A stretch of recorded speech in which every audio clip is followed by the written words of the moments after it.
Jesus, Lord. Maraming salamat, Panginoon, sa iyong pag-ibig, Panginoon. Tunay, Lord, na ikaw ay dakila at tapat sa aming mga buhay. We worship your name, Lord, and we glorify your name.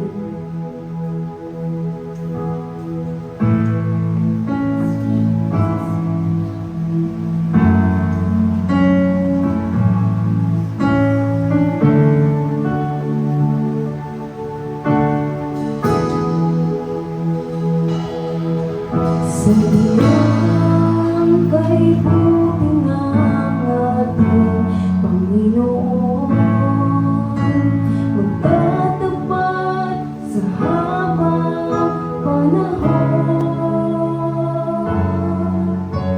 maging sa kabila ng ating pagkukulang, biyaya niya'y patuloy.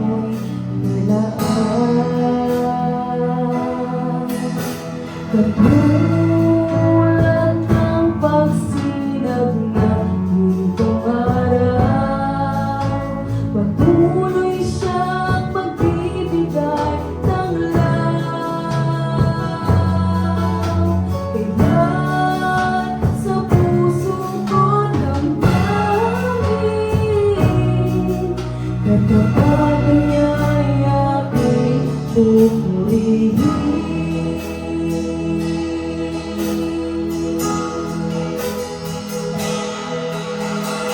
Tila ka, O Diyos, tapat kang ang tunay, magmula pa sa ugat ng aming lahi. Mundo'y magunaw man pa sa hanggang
naman ang willing to grow ay yung availability natin. Mangisda, hindi ng isda, kundi ng mga tao. Hallelujah. Maging katuwang ng Diyos para maraming tao ang mahikayat palapit sa ating Panginoon. Hindi natatapos yung pagiging Kristiyano mga anak sa pagtanggap lang kay Lord. Dapat nagagamit ka ng Panginoon para maraming mahikayat na bumalik sa ating Diyos.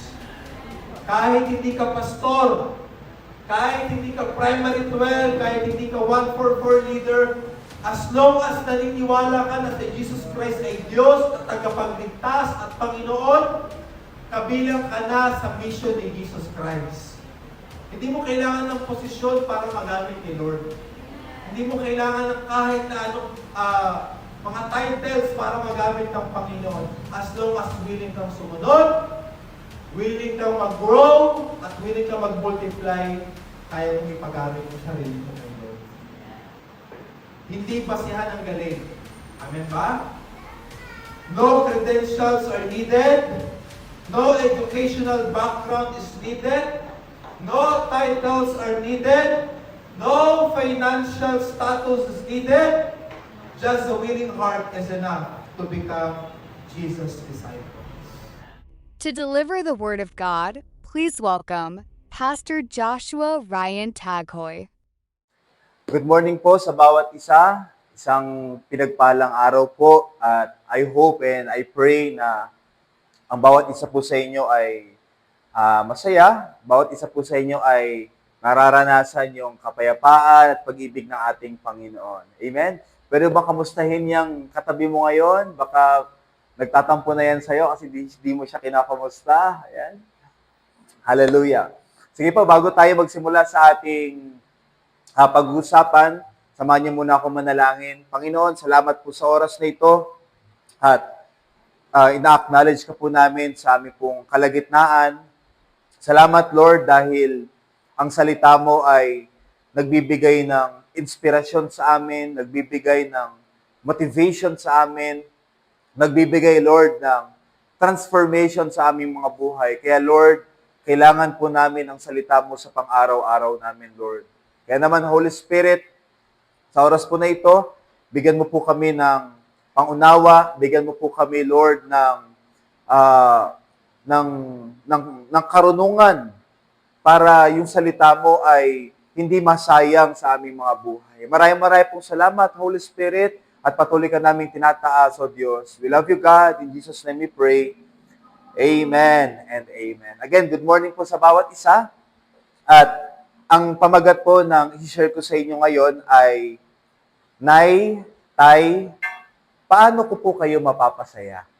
Wow, hallelujah. Parang, Nay, Tay, paano niyo ako ginawa, no? Pero ngayon, Nay, Tay, paano ko po kayo mapapasaya? Wow, hallelujah. Ito naman po ay nasa point of view ng mga anak. Amen? Kasi nung mga nakaraang simbahay natin, lagi na lang si tatay, lagi na lang si nanay, lagi si asawa. So ngayon, para maging balanse yung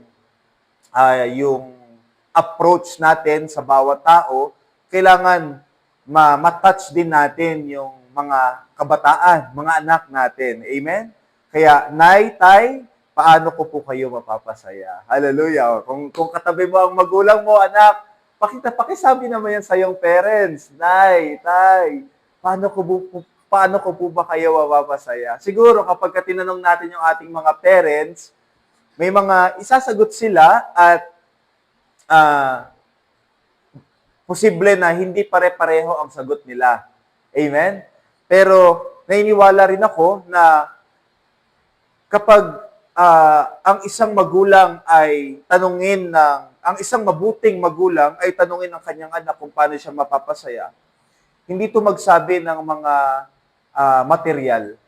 Oo, hindi to masabi, anak, mapapasaya mo lang ako pag binigyan mo ako ng iPhone 17. Oh, grabe naman. Amen? Anak, mapapasaya mo lang ako kapag pinatayuan mo na ako ng bahay at lupa. Wow! Amen? Pag may kotse na sa harapan ko na nakapangalan sa akin, doon lang ako mapapasaya.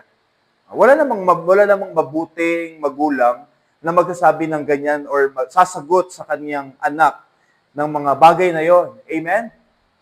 At ang isang mabuting magulang, ang sasabihin niyan ay yung mga bagay na kaya lang gawin ng kanyang anak.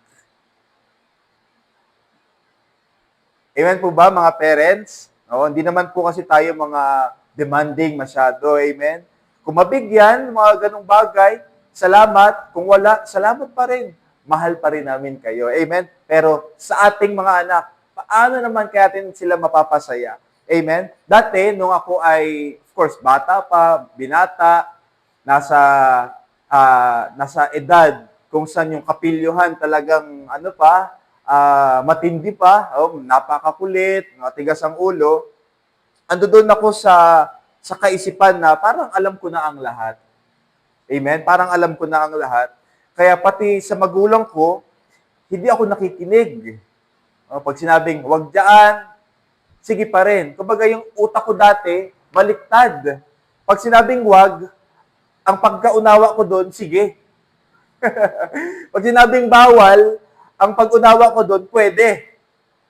Ewan ko ba yung mga kabataan, no? Ewan ko ba, yung pag-iisip ko dati sa ganun, parang hindi nag-iisip. Kaya feeling ko, alam ko ang lahat at hindi ako makikinig sa aking mga magulang. Amen? At minsan, pag may sinasabi sila, pakiramdam ko, parang ayaw lang siguro nila ako maging masaya. Amen?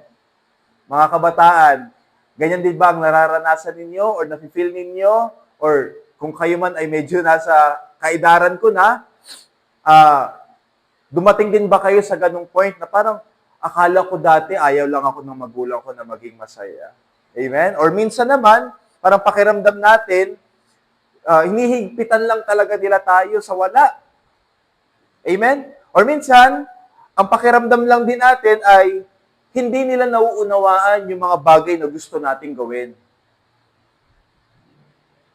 Amen? Or minsan, ang pakiramdam din natin ay hindi sila mabuting magulang kaya nila tayo pinagbabawalan.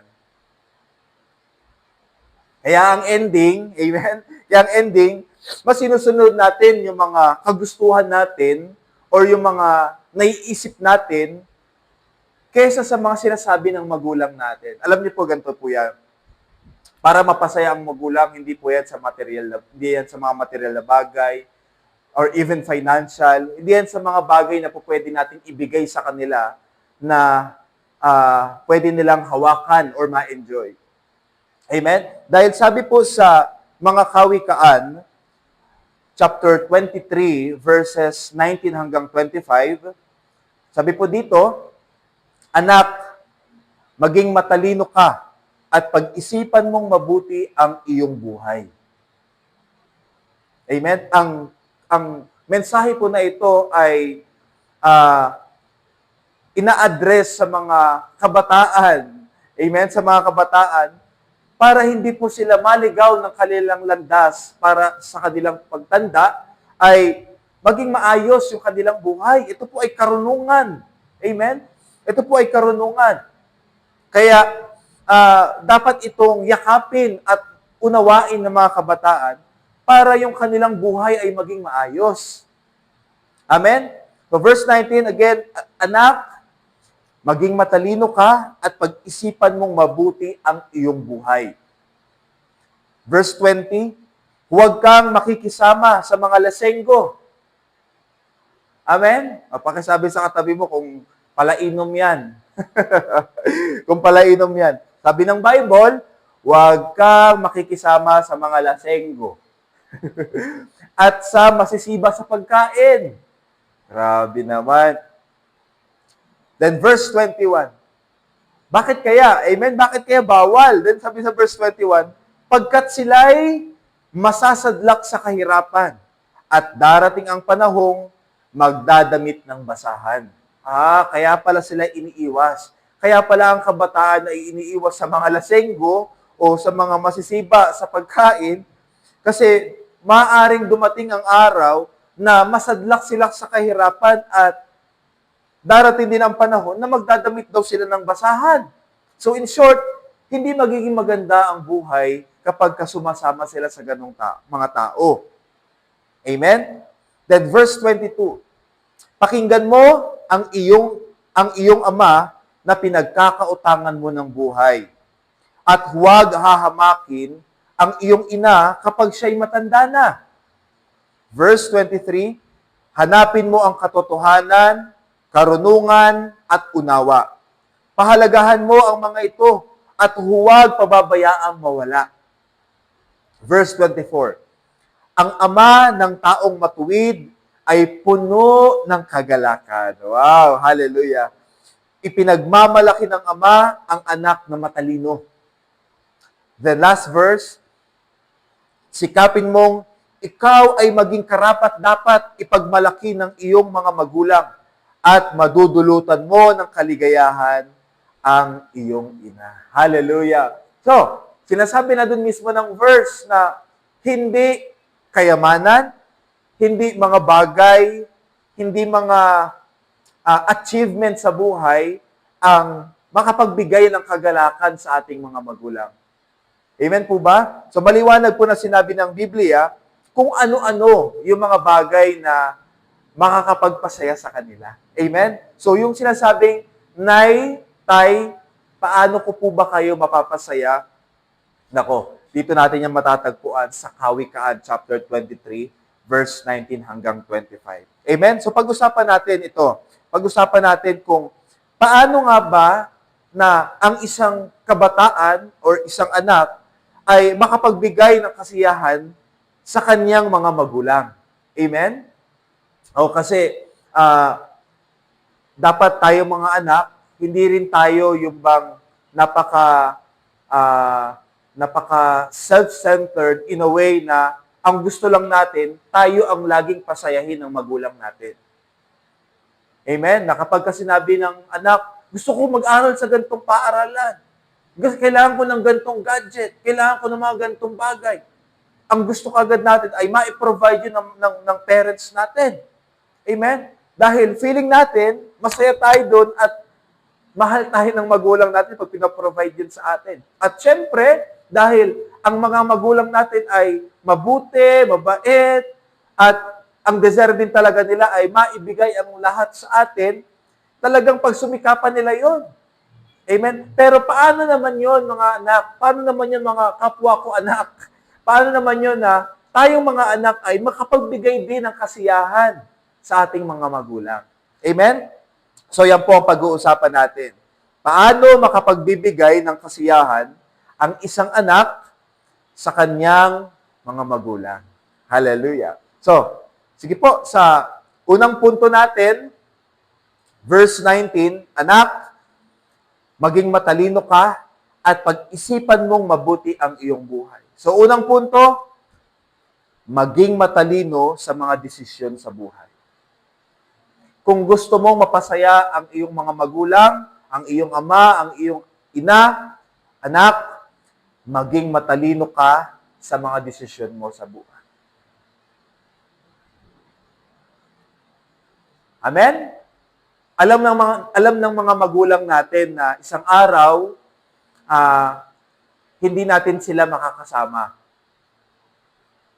Amen? Dati, ang lagi ko naririnig sa magulang ko, kaila mama at papa, paano na lang pag nawala kami? Anong magagawa? Anong magiging buhay mo? Kaya, paano na pag nawala kami?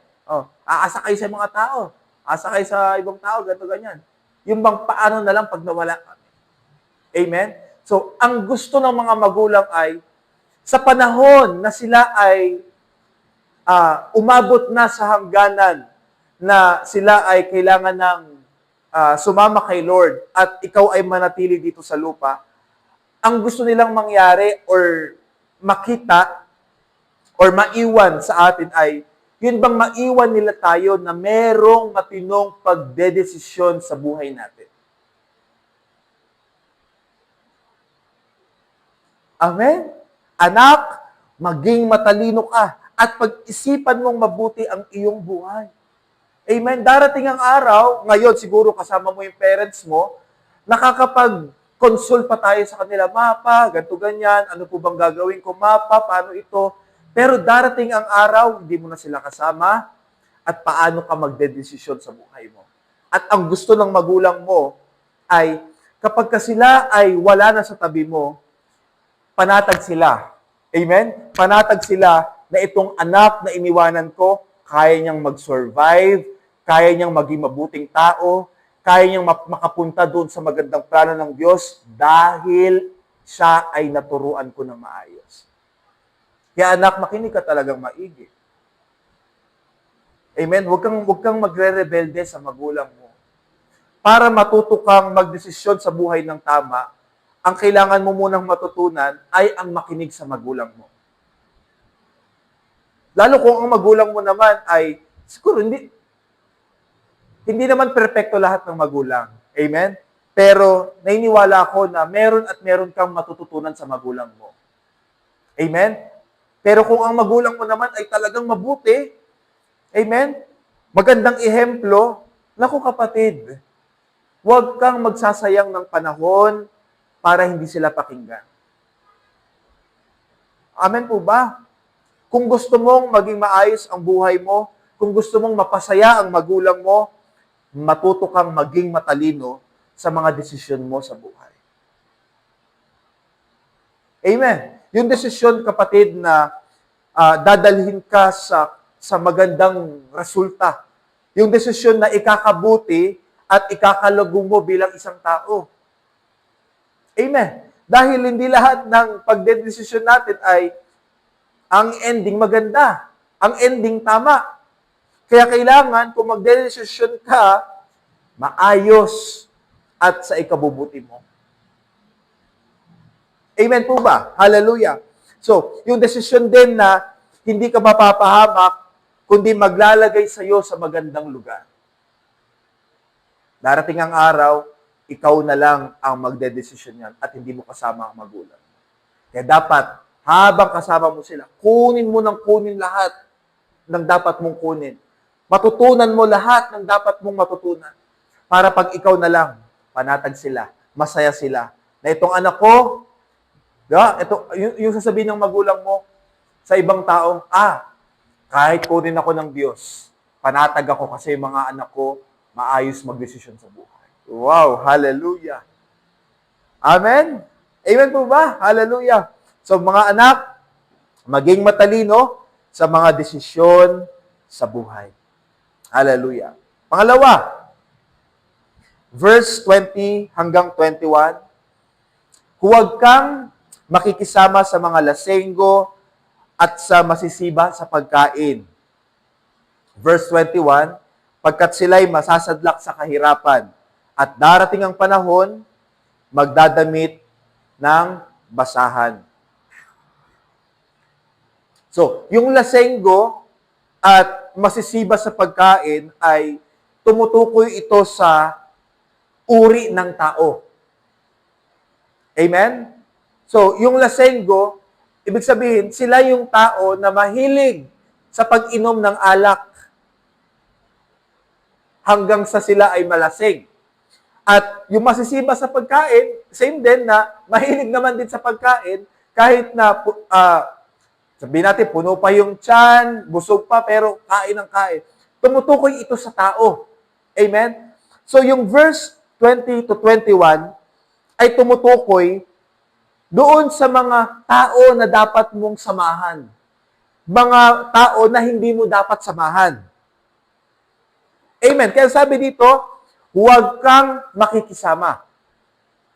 Amen. So, ngayon, point number 2, pumili ka ng mga taong, or ulitin ko, pumili ng mga tamang tao na sasamahan mo. Pumili ng mga tamang tao na sasamahan mo. Kailangan marunong kong pumili ng mga taong i-spendan mo ng oras. Pagtutuunan mo ng focus. Dahil hindi lahat ng makakasama mo ay makatulong sa iyo. Hindi lahat ng makakasama mo ay magdala sa iyo doon sa magandang plano ng Diyos. Yung iba, pwedeng dalhin ka sa hindi maganda. Pwedeng dalhin ka sa kapahamakan, pwede kang iligaw, kaya dapat marunong ka, maging matalino ka. So part din to ng decision making natin. Kung sino yung mga tao na dapat nating samahan. Kaya dapat maging matalino ka talaga sa decision mo. Una, sino yung mga taong sasamahan ko? Kailangan ang taong sasamahan mo ay hindi maglalagay sa iyo sa kapahamakan, kundi magdadala sa iyo sa tagumpay. Amen. Alam nyo, kapag sinasamahan mo yung mga tamang tao, naniniwala ako na yung mga mabubuting magulang, yung mga magulang na maayos mag-isip, hindi sila magagalit sa'yo.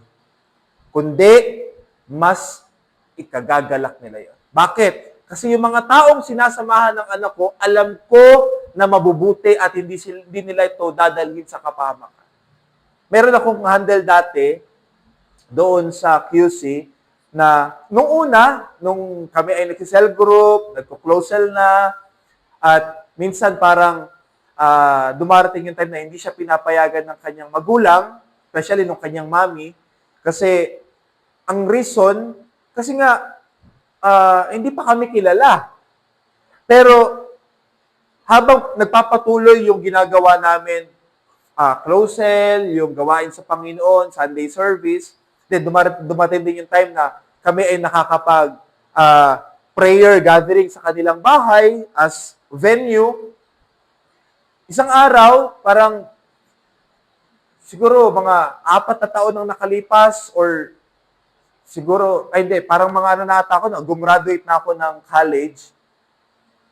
Siguro 6 years or 7 years ang nakalipas, nakita kami ulit ng nanay niya at nakakapagkwentuhan. Sabi nung nanay niya sa akin, alam mo, nung una, ayoko talagang pasamahin sa inyo itong anak ko. Pero, salamat sa Diyos kasi mabubuti pala kayong tao. O, glory to God sa bagay na yon. Amen? Na siguro kung iba yung mga taong nasamahan ng kanyang anak, hindi siya nakarating sa kung saan siya ngayon. Amen? Pero nang dahil napasama siya dun sa mga taong magdadala sa kanya sa magandang plano ng Diyos sa buhay nila, nako, yung magulang na dati ayaw pasamahin yung anak, ngayon nagpapasalamat. Imagine! Amen? Imagine! Kaya, ikaw bilang anak, hanggat maaari, ayaw ng magulang natin na parang itulak or para bang magdesisyon yung magulang natin para sa atin kung sino yung mga taong sasamahan natin. Pero sana ikaw bilang anak, marunong kang tumimbang, marunong kang kumilatis, marunong kang tumingin ng mga taong sasamahan mo dahil hindi lahat ng taong sasamahan mo ay maayos at mabuti. Yung iba, ipapahamak ka. Kaya isang kagalakan sa magulang, isang kasiyahan sa magulang, isang kapanatagan sa magulang, yung alam niya na tamang tao yung mga sinasamahan. Amen? Hallelujah! Hallelujah! Kaya kapatid, mag-evaluate ka ngayon. Ito bang mga taong sinasamahan ko ay tama? Ito bang mga taong laging laman ng isipan ko, laging ka-share doon sa oras ko. Itong mga tao ba na to ay karapat-dapat na samahan? Ito bang mga tao na to ay ilalapit ko kay Lord? Or ilalayo ako kay Lord? I-evaluate mong maigi, kapatid. I-evaluate mong maigi.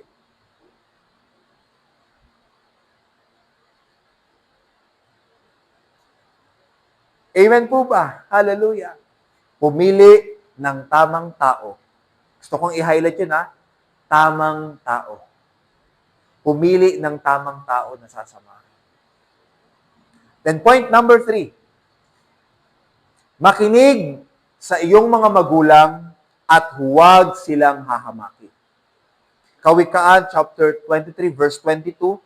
Pakinggan mo ang iyong ama na pinagkakautangan mo ng buhay at huwag hahamakin ang iyong ina kapag siya'y matanda na.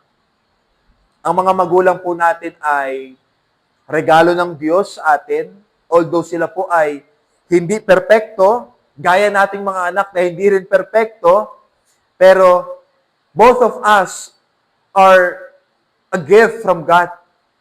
Amen? Regalo tayo ng Diyos sa kanila at regalo din sila ng Diyos sa atin. Amen? Again, pero hindi po perfect. Hindi perfect sila magulang. Kaya, kahit hindi sila perfect, sana hindi ito maging dahilan or maging reason natin para hamakin sila. May mga ganyan kasing kabataan, di ba po ba? Na parang kapag tumanda na yung anak, ay tumanda na yung magulang, at pakiramdam nila wala nang ambag yung magulang nila sa kanila, hindi ko po nila lahat pero may mga ganitong kabataan na parang ang tingin nila sa kanila mga magulang ay parang mga basahan na pwede nang itapon. Hindi na sila nagmamano, hindi na nila ginagalang. Kapag may sinasabi yung magulang, hindi na nila pinapansin. Ang tingin nila sakit na sa ulo. Or, ito pa yung iba, pag nagpapaturo ng albawa sa cellphone, paano to kasi di ako marunong? Grabe, parang mga galit na galit agad. Ano ba yan? Di mo alam yan. Gato lang yan eh. Kaya parang, grabe naman mga anak. Na-advance lang tayo. Sumakto lang kasi na-era natin yung digital. Kaya alam natin. Pero yung mga magulang natin, turuan natin. Huwag tayo maging bastos sa kanila. Huwag natin silang hamakin nang dahil lang tumatanda na sila.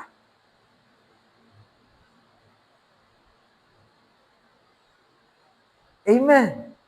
Alam niyo po, ang pinakamaganda nga, yun bang kapag tumatanda na sila at hindi na nila kaya yung mga sarili nila, yun ang pagkakataon natin para maipakita na mahal talaga natin sila. Amen? Yung nakikita mo, yung magulang mo nahihirapan, tapos ikaw, mayroon ka ng initiative para tulungan man lang sila, mag-abot man lang. Amen? Wag natin silang ahamakin. At kahit matanda na sila, matuto pa rin tayong makinig sa kanila. Dahil actually, tama yung mga naririnig ko dati na papunta ka pa lang, pabalik na ako. Totoo yun. Sila pabalik na, tayo papunta pa lang. Kaya may mga bagay na hindi natin alam, pero alam na nila. At nang dahil nga minsan, ang pakiramdam natin ay magagaling tayong mga anak. Alam natin ang lahat.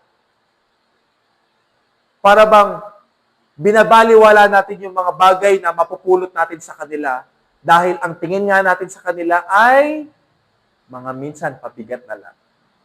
Kapatid, mga anak, huwag po nating pag-isipan ng ganyan ng ating mga magulang. Huwag natin tignan sila na parang mga walang pakinabang. Dahil nung mga panahong hindi po natin kaya, sila po ang tumulong sa atin. Sa panahon na nag-iisa tayo, sa panahon na hindi natin kaya yung mga sarili natin, sila yung nandiyan para sa atin. Amen. Hallelujah. Kaya mga anak, huwag silang hahamakin at makinig sa kanila. May mga bagay silang o pwedeng sabihin sa iyo na kapupulutan mo ng aral. Ang pangit nga na tignan, 'di ba? 'Di ba po na parang sa ibang tao nakikinig tayo pero sa magulang natin hindi. Lalo kung yung magulang mo naman ay walang ibang hinangad kundi puro sa kabutihan mo lang. Amen. Siguro hindi lang nila kaya or hindi lang silang sanay na makipag-usap, express, or minsan hindi natin gusto yung tono kung paano sila magsalita. Pero may mga magulang kasi na parang ang anghang magsalita. Masyadong matapang, masyadong mabigat. Pero alam nyo, kung titignan din natin kung saan nagmumula yung kanilang mga salita, ang gusto nila, mapabuti ka. And I pray, syempre, na matutunan din yun ng mga magulang natin na makapag-express sila ng tama. ng magaan. Amen? So, pag-pray natin yung ganyang bagay. Pero sa ating mga anak, please, makinig po tayo sa kanila. May mga payo sila na hindi mo na kailangan pang i-experience dahil naranasan nila. Kaya magiging advanced ka sa buhay. Amen po ba? Hallelujah. Alam niyo po, yung mga anak na madalas napapahamak, yan yung mga anak na hindi nakikinig sa magulang. Yung mga anak na naliligaw, mga anak na hindi nagiging maganda yung resulta ng kanilang mga ginagawa kasi hindi po sila marunong makinig sa kanilang mga magulang.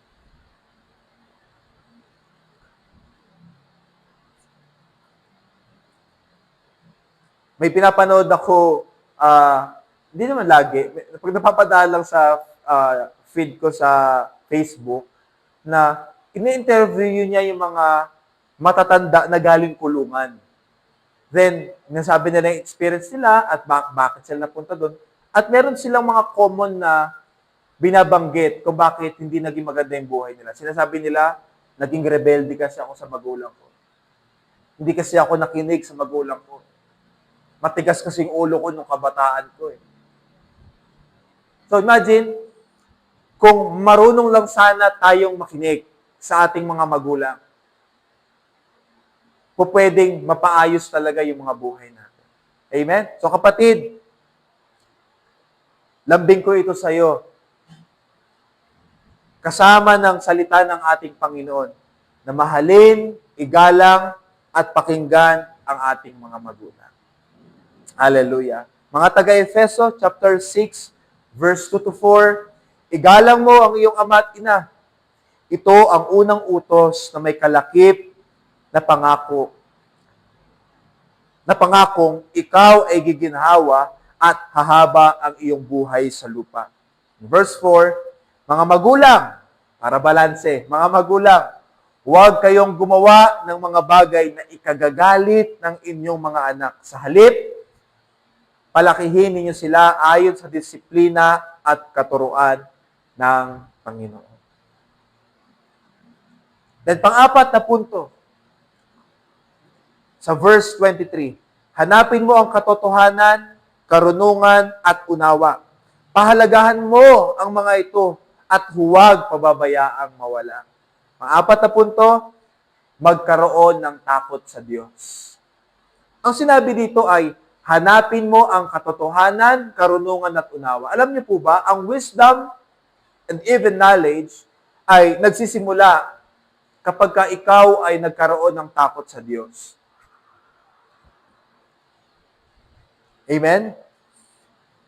Yung wisdom dito sa mundo ay iba sa wisdom na nagmumula sa ating Panginoon. Kaya kung gusto mo ng karunungan na tinutukoy ng Biblia, yung karunungan na magdala sa iyo sa magandang plano ng Diyos, karunungan na tumulong sa iyo para maging isang mabuting tao, magkaroon ka muna ng takot sa ating Diyos. Mga Kawikaan, chapter 1, verse 7, ang paggalang at pagsunod kay Yahweh ay pasimula ng karunungan. Ngunit, walang halaga sa mga mangmang ang aral at mga saway. Mga awit, 111, verse 10, ang pagsunod at paggalang kay Yahweh simula ng karunungan. Taong masunurin, pupurihing lubos. Purihin ang Diyos magpakailanman. So kapag sinabing takot sa Diyos, ito po ay tumutukoy sa mataas na paggalang, pagrespeto at pagmamahal sa ating Diyos. Amen? At pagkakaroon din ng unawa na tayo ay nasa ilalim ng authority ng ating Diyos. Hindi po yun yung parang may takot ako sa Diyos, ayaw ko magkasala, parang ganyan, ayaw ko magkasala kasi takot ako na baka paluin ako ni Lord, baka parusahan ako ng Diyos. Hindi po. Amen? Pag sinabing takot sa Diyos ay nirerespeto mo siya, ginagalang mo siya, mahal mo siya, kaya ayaw mo magkasala. Amen po ba? Yun ay bunga ng relasyon sa Diyos. Kaya kung gusto mo ng karunungan, magkaroon ka muna ng takot sa Diyos. Tanggapin mo siya bilang iyong Panginoon at tagapagligtas. Walang iba kundi si Jesus Christ. Dahil walang ibang namatay para sa ating mga kasalanan, kundi siya lamang. At pag tinanggap mo si Jesus Christ sa puso mo, naniwala ka na siya ay namatay para sa iyo at nabuhay muli, pag ikaw ay naniwala diyan, ikaw ay makakatanggap ng regalo ng Diyos na buhay na walang hanggan. Hindi lang yon. Bibigyan ka ng karunungan, kaalaman ng ating Diyos habang ikaw ay nabubuhay dito sa mundo. Amen? Hallelujah. Kapag ka ikaw ay anak na mayroong takot sa Diyos, ang gagawin mo ay yung mga bagay na alam mong ikasasaya ng iyong Panginoon. At hindi ka gagawa ng kasamaan. Bakit? Dahil ang piniplis mo ay hindi ibang tao kundi si Lord. Alam niyo po, ganito po yan. Kapag ang isang tao ay merong takot sa Diyos, merong relasyon sa Diyos, ang gagawin niya ay mga bagay na makapagpapasaya sa Diyos, at lahat ng bagay na yon ay imposibleng hindi makapagpasaya sa magulang mo. Amen? Bakit? Ano po ba ang tinuturo ng Diyos? Mahalin mo yung kapwa mo. Pag minahal mo ba yung kapwa mo, magalit sa iyo magulang mo? Amen? Magpatawad ka. Pag nagpatawad ka ba, magalit ba sa iyo ang magulang mo? Maging maibigin ka, maging mahabagin ka. Pag yan ang ginawa mo, yung mga sinasabi ng salita ng Diyos, walang magulang na magalit sa iyo.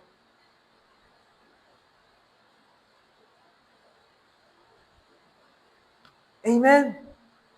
At sa part din nating mga magulang, kung ang anak po natin ay nakikitaan natin na sila po ay nabubuhay na merong takot sa Diyos, nako, magsaya ka. Magsaya ka, kapwa ko magulang. Dahil yung anak mo ay nagiging malapit sa Diyos at ang ginagawa niya ay mga bagay na mabubuti. Dahil ang Diyos, hindi po siya nagtuturo ng kasamaan sa atin. Kapag ka ang anak mo ay napalapit sa Diyos, merong relasyon sa Diyos, may takot sa Diyos, hindi po sila tuturuan ng Diyos na gumawa ng kasamaan. Hindi po sila tuturuan ng Diyos na magnakaw, pumatay, or kung ano-ano mang mga kasalanan.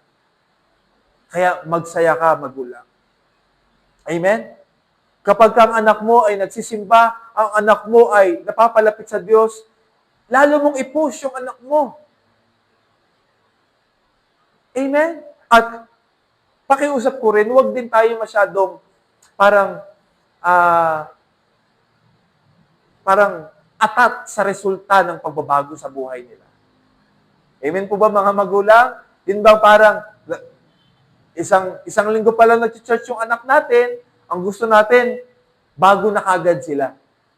Ang pagbabago po sa kanila ay proseso. Hallelujah. So mga anak, balikan ko kayo. Ano po yung mga kailangan nating gawin para tayo ay makapagbigay ng kasiyahan, kagalakan sa ating mga magulang? Una, maging matalino sa mga desisyon sa buhay. Maging matalino. Maging matalino. Pangalawa, pumili ng mga tamang tao na sasamahan. Hallelujah. Pangatlo, makinig sa iyong mga magulang at huwag silang hahamakin. Panghuli, magkaroon ka ng takot sa Diyos. Hallelujah. Patid, kahit makapagtapos ka sa mga mamahaling eskwelahan at ikaw ay mag-aral pa ng mag-aral, pero kung ikaw ay walang karunungan mula sa ating Diyos nang dahil wala kang takot sa Diyos, sayang. Amen? O pwedeng matalino ka sa mundo na ito. Pwedeng feeling mo grabe yung wisdom mo sa mundo na ito, pero hindi ka naman nare-recognize ng Diyos. Kaya kung gusto mong maging mabuting anak at mapasaya ang iyong mga magulang, magkaroon ka ng takot sa Diyos para yung karunungan na nagmumula sa ating Panginoon ay ibuhos na sa iyo. Amen? Mga Kawikaan, chapter 23, verses 24 to 25, ang ama ng taong matuwid ay puno ng kagalakan. Ipinagmamalaki ng ama ang anak na matalino. Yung matalino po na sinasabi dito ay hindi po yung talino na sa academics po, Oo, hindi po. Ang talino po na tinutukoy dito ay yung talino sa pagdating sa kanyang pagdedesisyon sa buhay. Then, verse 25, sikapin mong ikaw ay maging karapat-dapat ipagmalaki ng iyong mga magulang at madudulutan mo ng kaligayahan ang iyong ina. Ang sikapin mo, hindi yung maibigay lahat ng gusto ng parents mo. Ang pagsikapan mo, yung maging mabuting tao sa harapan ng Diyos, magkaroon ka ng takot sa Diyos, and everything will follow. Magpa-follow na lang po lahat yan. Ang isang anak na naglalakad sa tamang landas at hindi sa kapahamakan ay isang kagalakan para sa mga magulang. Amen? Kaya kung sasagutin natin yon, Nay, Tay, paano ko po kayo mapapasaya? Yung 4 na puntos natin. Panginoon, maraming pong salamat sa mensahe. Salamat, Lord, dahil yung salita mo ay nagbibigay sa amin ng gabay. Hindi lang para kami ay mapalapit sa iyo, kundi para kami ay maging mabuting mga tao, maging mabuting anak, at mabigyan namin, Panginoon, ng kagalakan ng aming mga parents. Lord, maraming pong salamat sa mensahe na ito. Dalangin ko po, Lord, na ang bawat anak na nakikinig ngayon ay tanggalin mo po, Lord, yung pride, tanggalin mo po, Lord, yung galit, Panginoon, sa kanilang mga puso. Tanggalin mo, Lord, yung yabang, Panginoon. Tanggalin mo, Lord, yung pagmamalaki. Kundi, ibigay mo, Panginoon, yung spirito ng kababaang loob, O God. Panginoon, ang aming mga magulang po ay regalo mula sa iyo. Kaya dapat lang, Panginoon, na kami po ay nakikinig, gumagalang, rumirespeto at nagmamahal sa kanila. Maraming pong salamat, O Diyos. Mahal ka po namin at pagpalain mo po, Panginoon, ang bawat isa sa araw. We love you, God. In Jesus' name we pray. Amen and amen. Maraming salamat po. And I hope na meron po tayong natutunan sa salita ng Diyos na ating pinag-usapan. Magpalain po kayo ng Panginoon at mag-ingat po kayo. Mapagpalang umaga po sa bawat isa. Ngayon po ay dadako na tayo sa ating Holy Communion. Ang Holy Communion po ay ginagawa natin upang alalahanin ang ginawa ni Jesus Christ sa cross para po pagbayaran ang ating mga kasalanan at para po tayo ay maligtas. Ang kaya kailanganin lang po natin ngayong umaga ay tinapay, kahit na anong klaseng tinapay po, ganito lamang po kaliit, at isa pong juice, kahit na anong klaseng juice lang din po. So, basahin po natin sa Book of Luke, chapter 22, verses 19 to 20. 19, sabi po dito, "And he took bread, gave thanks and broke it, and gave it to them, saying, 'This is my body giving for you. Do this in remembrance of me.'" So, ito pong tinapay ay nagsisimbolize ng body of Christ. Kainin po natin.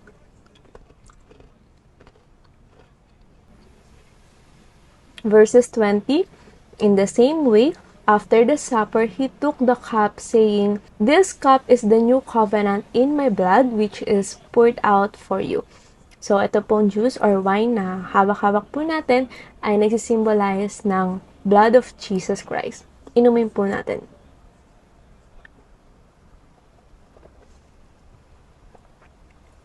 Ngayon po, samahan niyo po ako sa maiksing panalangin. Lord God, maraming salamat po sa umagang ito, sa araw na ito, Lord. Maraming salamat, Lord, for giving us your one and begotten Son, Lord God, sa pag-sacrifice ng iyong bugtong na anak na si Jesus Christ, Panginoon, para kami ay maligtas. Ngayon, Lord, patuloy namin ina-acknowledge, patuloy po namin ino-honor ang ginawa mo na pagligtas, na pag-sacrifice para kami ay mabuhay, para kami ay maging free ngayon, Lord. Maraming salamat po. We love you, Father. We love you, Jesus Christ. We love you, Holy Spirit. In Jesus' name we pray. Amen and amen. Magandang buhay po sa bawat isa. Ako po si Kuya Leonard at isa po ako sa mga primary leaders ng YHC Caloocan. Ngayong araw po na ito, meron lamang po ako sa inyong isi-share to encourage every one of us na magbigay sa ating Panginoon. Kaya samahan niyo po ako sa Book of Matthew chapter 6 verse 33. Sabi po dito, "But seek first the kingdom of God and His righteousness, and all these things will be added to you." So bakit nga ba nasabi yun ni Jesus Christ? Bakit ba niya sinabi na isik yung kingdom niya at yung righteousness niya at lahat ng mga bagay ay pupunan niya? Kasi that time, yung mga tao ay talagang nababalisa or nag-aalala sa kanilang pang-araw-araw na pangailangan. Dahil mahirap ang buhay, tas yung mga tax nila, tapos yung mga tax nila ay doble sa mga Romano. At hindi sapat yung kanilang pangkabuhayan sa araw-araw. Kaya ang sinabi ni Jesus Christ, in-encourage sila na isik yung kingdom niya at lahat ng mga bagay ay pupunan ni Lord sa kanilang mga buhay. So, in our generation din, tayo mga tao ay nababalisa or nag-aalala din sa ating mga pang-araw-araw na pangangailangan. Maaring nahihirapan tayo sa buhay at nahihirapan tayo magbayad ng bills. Nababalisa tayo or nag-aalala kung ano ba yung pambabayad ko sa bills na to. Kasi kapag dumating na yung due date ng Meralco, Wi-Fi, Maynila, yan na, nagsabay-sabay na. Hindi na natin alam kung ano yung mga bagay na mga gagawin natin, 'di ba? At sa mga bagay na ginagawa natin sa araw-araw, sa pangbaon ng mga bata sa school, kung ikaw po ay magulang na, at kung ikaw naman ay estudyante, saan ka kukuha ng mga araw-araw mong pangangailangan? So lahat tayo ay nag-aalala or nababalisa. Pero ina-encourage tayo dito ni Lord na isik yung kingdom niya at yung righteousness ng ating Panginoon at lahat ng mga bagay na pangangailangan natin necessary ay pupunan ng ating Panginoon sa ating mga buhay. Dahil kapag kilala natin si Jesus Christ, kapag kilala natin na siya ang nagbigay ng lahat sa atin, siya ang nagpunan ng mga pangangailangan natin sa araw-araw, siya ang gumawa nitong mundong ito at ikaw, hindi tayo or hindi question sa atin ang magbigay sa ating Panginoon. Dahil kapag mahal mo, talagang magbibigay ka ng lubos, generous kang magbibigay. 'Di ba? Kaya kung mahal mo yung tao, magbibigay ka generously. At kung mahal mo si Lord at kilala mo ang ating Panginoon na nagpo-provide sa ating mga buhay, magbibigay ka din kay Lord generously. Kaya po, ngayon, ina-encourage po ni Lord ang bawat isa, kung ikaw po ay nababalisa or nag-aalala sa araw-araw mong pangangailangan, ang challenge siya ni Lord na magbigay ka sa Panginoon at lahat ng mga bagay ay ipupunan ng ating Panginoon ng mga necessary sa ating mga buhay. Kaya po, kung ikaw po ay ready na magbigay ng iyong ikapu or iyong offering at kung ano man yung ibibigay mo sa ating Panginoon, ipag-pray po natin ito. Samahan niyo po ako manalangin sa ating Panginoon. Panginoong Hesus, maraming salamat po sa araw na ito na ipinagkaloob niyo sa amin. Salamat, Lord, sa pagpo-provide. Salamat, Lord, sa encouragement for us, Lord, na unahin yung kingdom mo. Na unahin ka, Panginoon, sa lahat ng aming mga ginagawa, Panginoon, sa lahat ng aming mga pananalapi, Panginoon. Nang sa ganun, Panginoon, ay punan mo ang mga pangangailangan namin sa pang-araw-araw, Lord. Lord, salamat at patuloy, Panginoon, na ang yung presensya, Panginoon, ay maranasan at ang provision mo, Panginoon, ay mag-arise, Panginoon, sa aming mga buhay, Panginoon. Lord, salamat po sa araw na ito. Patuloy ka, Panginoon, na aming sinasamba, pinapapurihan at niluluwalhati namin ang iyong pangalan. Maraming salamat, Panginoon. In Jesus' name we pray. Amen. So, ngayon po, pwede na po tayo magbigay at maraming salamat po sa bawat isa. God bless you all.